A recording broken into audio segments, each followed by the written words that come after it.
The New Mexico Supreme Court shutting down the Restaurant Association today, unanimously ruling that the governor does have the authority to limit or prohibit indoor dining.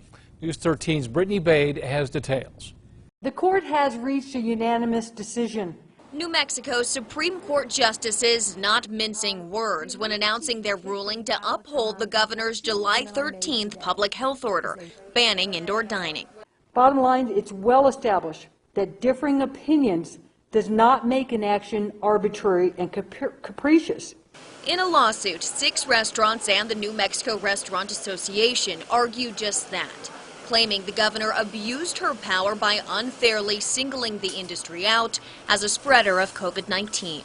That person with the stroke of a pen has put tens of thousands of people out of work, has closed hundreds of restaurants.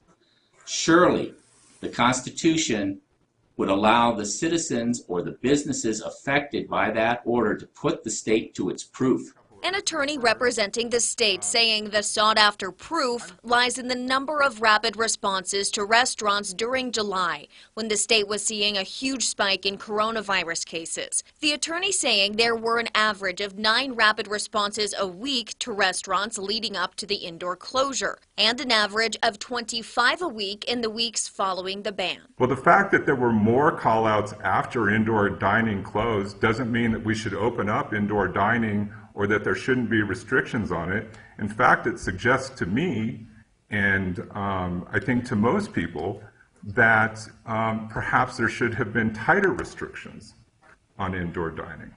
The conclusion I draw from that is that indoor dining is not a vector for transmitting COVID-19 to restaurant employees. Even before today's hearing, restaurants were halfway to their goal of 50% capacity for indoor dining, with the governor announcing restaurants can open again at 25% capacity starting Saturday. We're a little baffled since we have a Supreme Court hearing in less than an hour. Even if dining indoors did stay banned, the High Court ruled that is within the governor's power, ordering the case dismissed. As they have not exceeded the limits of their authority, they cannot be second-guessed by the judiciary. Brittany Bade, KRQE, News 13.